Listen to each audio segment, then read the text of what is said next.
पंडित जी के कोई संतान नहीं थी। उन्हें हर चीज का सुख था, धन था, वैभव था, यश था, कीर्ति थी, घर था, सब कुछ था। पर असली सुख जो संतान का सुख होता है, जो संतान का असली सुख होता है, हम कलियुगी प्राणी के दृष्टि से, परंतु असली सुख संतान का सुख नहीं है। ये बड़ी समझने की बात होती है। राजा सगर के 60,000 पुत्र थे, फिर भी उन्हें कोई भी संतान, एक भी पुत्र उन्हें सुख नहीं दिया। हमारे आपके तो एक दो रहते हैं, 4 रहते हैं, कौन सुख देगा? असली सुख वो नहीं है। असली सुख तो हरि कथा है, हरि की चर्चा है। कहते हैं आत्मदेव जी बड़े दुखी हो गए।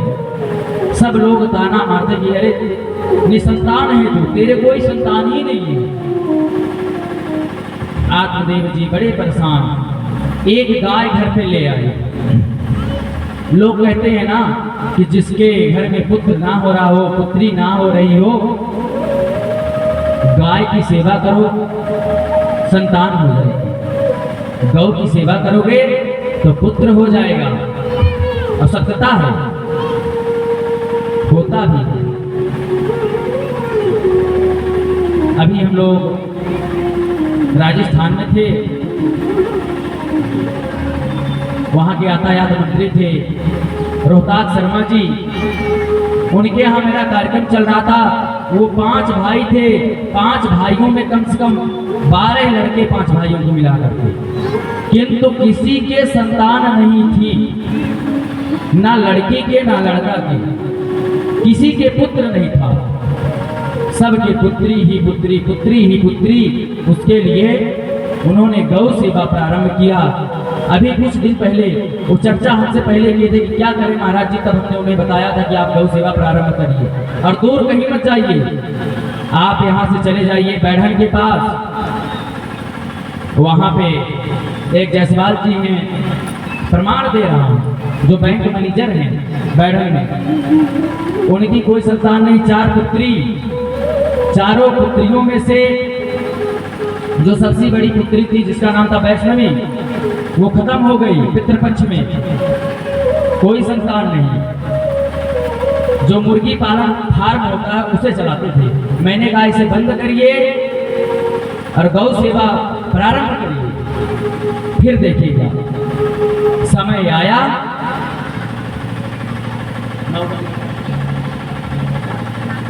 माऊगंज में कार्यक्रम चल रहा था, कॉल आता महाराज जी हमारे पुत्र हुआ है। बताइए, ये गौ सेवा की महिमा है भक्तों। गौ सेवा में बड़ी ताकत है और जल्द समय आएगा कि इस गांव में गौ सेवा मैं स्वयं प्रयत्न कर रहा हूं और जल्द गौ सेवा बनेगी, जिसमें स्वस्थ गायों को नहीं रखा जाएगा। जो गायों के पैर नहीं है, रोडों में एक्सीडेंट हो जाती हैं, जल्द इसी गांव में मैं बनवाऊंगा। मैं ना वृंदावन में बनवाऊंगा, न कहीं बाहर बनवाऊंगा, इसी गांव में बनवाऊंगा, जल्द बनवाऊंगा। समय आएगा। अभी अवस्था अभी बहुत कम है, समय के साथ सब बदलेगा, क्योंकि ये मेरी मातृभूमि है, हमेशा इससे हमें लगाव है। कहते हैं आत्मदेव जी घर पे गाय ले आए और दुर्भाग्य आत्मदेव का देखिए कि वो गाय भी बाज हो गई। गाय के भी कोई संतान ही नहीं, एक ना बछिया को जन्म दे रही, ना बछड़ा जन्म दे रही है। आत्मदेव जी अत्यंत दुखी हो गए। महाराज करें तो करें क्या, सभी लोग ताने मारते हैं। उन्होंने विचार किया कि आज मैं अपना प्राण त्याग दूंगा। आजकल लोग थोड़े से परेशान हो जाते हैं, तुरंत आत्महत्या करने के लिए चल देते हैं। अरे आत्महत्या करना आप उसे उचित मानते हैं? जो आत्महत्या करता है पता है क्या गति होती है? सदा सर्वदा भूत प्रेत योनि बनकर के भटकता रहता है, उसे कभी मोक्ष नहीं मिलता। आत्महत्या करके आप अगर सॉल्यूशन पाना चाहते हैं तो वो सॉल्यूशन नहीं है। आप भगवान को समर्पण होइए, सब काम आपके बन जाएंगे। आत्मदेव घर से आत्महत्या करने के विचार से निकल गए, जंगल पहुंच गए। वहां जाकर के उन्हें लगा कि कैसे मरूं।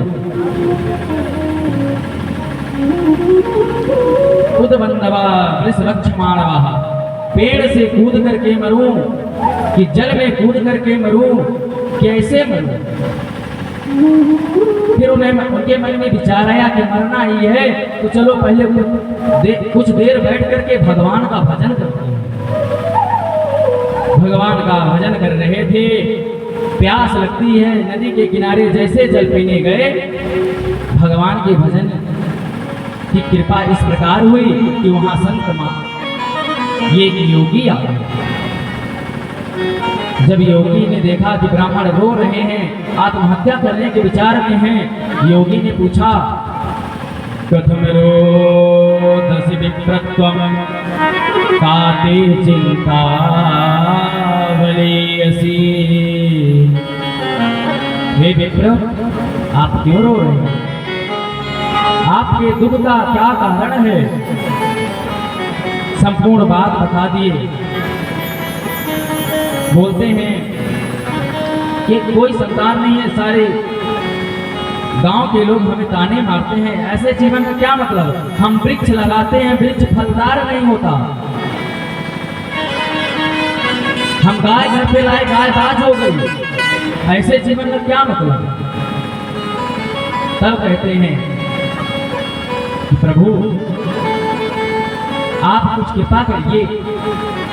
योगी ने कहा, विप्र, जो तुम्हारे मस्तक ललाट है यह बता रहा है कि 7 जन्म तक तुम्हारे कोई संतान का योग नहीं है। अब आत्मदेव जी का जो प्राण बचा था वो और जोर से निकलने वाला हो लगा कि बस अब गए। पर आत्मदेव जी अपने आप को संभाले और बोले, महाराज, जब आप बता सकते हैं कि 7 जन्म तक मेरे कोई संतान नहीं होगी, तो आपके अंदर ये क्षमता जरूर है कि आप मुझे संतान भी दे सकते हैं। बोले, नहीं, जब बता रहा हूं कि संतान का कोई सुख तुम्हारे है ही नहीं। तब आत्मदेव कहते, नाना, मैं ऐसे नहीं छोड़ूंगा। अगर आप नहीं मानेंगे तो मैं आपके चरणों में अपना सर पटक पटक करके अपने प्राण त्याग दूंगा और आपको ब्राह्मण हत्या का पाप लगेगा, विप्र हत्या का पाप लगेगा।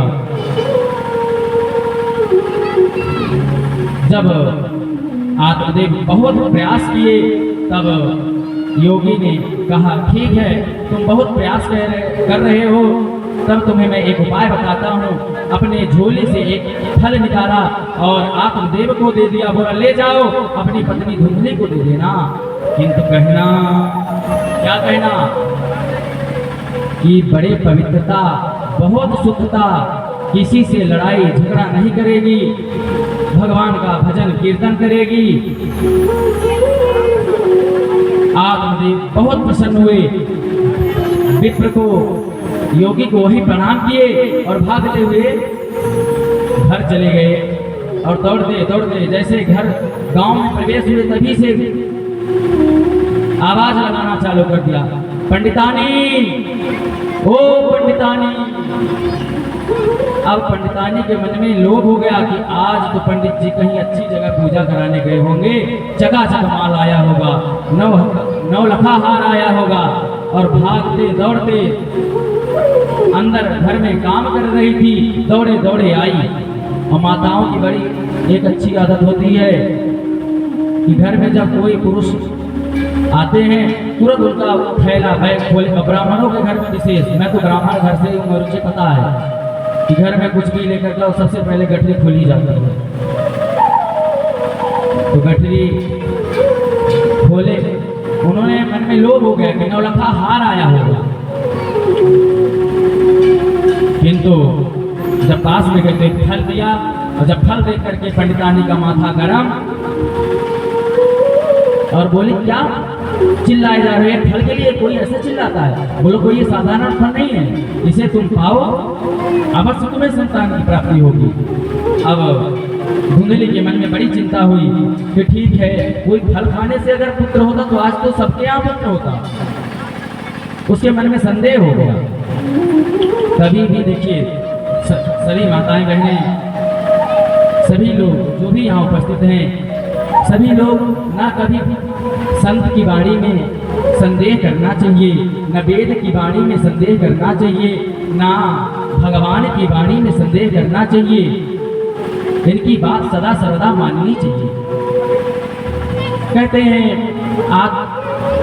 आत्मदेव फल दे दिए। धुंधली के मन में चिंता हो गई कि अगर कहीं पेट में गर्भ आ गया तो मैं 9 महीने तक उसे कैसे झेलूंगी, मैं मोटी हो जाऊंगी, कहीं घर में चोर आ गया तो मैं भाग नहीं पाऊंगी, सब भाग जाएंगे। उसके मन में 1000 प्रकार के चिंतन आने लगे। जिसकी मति खराब होती है उसको बुद्धि बस ऐसे झंझोती है। अब उसकी मति खराब हो गई। उसने मन में विचार किया, करे तो करे क्या। अब ब्राह्मण आत्मदेव उधर परेशान है और पंडितानी इधर चोर घर में घुसा रहे हैं कि कहीं घर में चोर ना घुस जाए। पंडितानी मन में विचार किया, अपने बहन को सारी बात बताई। बहन ने कहा, बहन अगर तुझे परीक्षा लेना है उस योगी का तो ये फल तो गाय को खिला, जो तेरी गाय बाज है, और तुझे मैं अपना गर्भ दे दूंगी, मैं भी गर्भ से हूँ। जब 9 महीने बाद मेरा पुत्र होगा उसे तो अपने पति से मुझे कुछ धन दिलवा देना, मैं अपना गर्भ तुझे दे दूंगी। मती चेंज, गाय को फल खिलाया। समय 9 मास बीत गए। बहन के पुत्र हुआ, रात में लेकर के आई, बहन को पुत्र पकड़ाई और दक्षिणा लेकर के घर से अपने घर को गई। इधर आत्मदेव को जब सुबह पता चला, आत्मदेव को पता ही नहीं था कि मेरे घर में पुत्र जन्म लिया है। और अच्छा देखिए, जो असलियत होता है वो कम दिखता है, और जो कोई बस देखिए जो सोना होता है तो जो नकली सोना होगा उसमें ज़्यादा चमक होती है। तो वो जब धुंधली अपने पेट में कपड़ा रख करके फुला लेती थी, ये बड़ा, और संपूर्ण नगर में घूमती कि हमारे पुत्र है, हमारे घर में पुत्र है। भाई उसका ढोंग था। अब आत्मदेव को पता चला कि हमारे घर में पुत्र आ गया। वो तो बहन का पुत्र था, लेकिन आत्मदेव को लगा कि मेरा पुत्र है। आत्मदेव इतने प्रसन्न कि संपूर्ण नगर में मिठाई ढोल नगारे बजवाने लगे, बधाई गीत गाने लगी कि हमारे पुत्र हो गया। उधर गाय के पुत्र हो गया। तब धुंधली समझ गई कि उस योगी की बात बिल्कुल सत्य है, संत की बात बिल्कुल सत्य है, कभी मिथ्या जाए नहीं सत्य की बात। तो संत की वाणी हमेशा सत्य होती है। किंतु जो पुत्र और पुत्र के समान गाय का जो बच्चा हुआ वो भी इंसान हमारे जैसे, किंतु उसके कान बड़े थे, जिसका नाम रखा गया गोकर्ण। गाय के जैसे कान, संस्कृत में कान को कर्ण बोला जाता है। तो जिसके गाय के जैसे कान उसका नाम गोकर्ण। और जब बहन के जो धुंधली का पुत्र मानती थी उसका नामकरण करने के लिए आत्मदेव पंचांग खोलने लगे। तो हमने कहा नहीं, रुक जाओ, मैंने 9 माह तक अपने गर्भ में इस बालक को धोई रखी थी, मैंने कितना तपस्या की है इस बालक के चक्कर में, और नाम आप रखेंगे? ऐसा नहीं, इसका नाम मैं स्वयं करूंगी।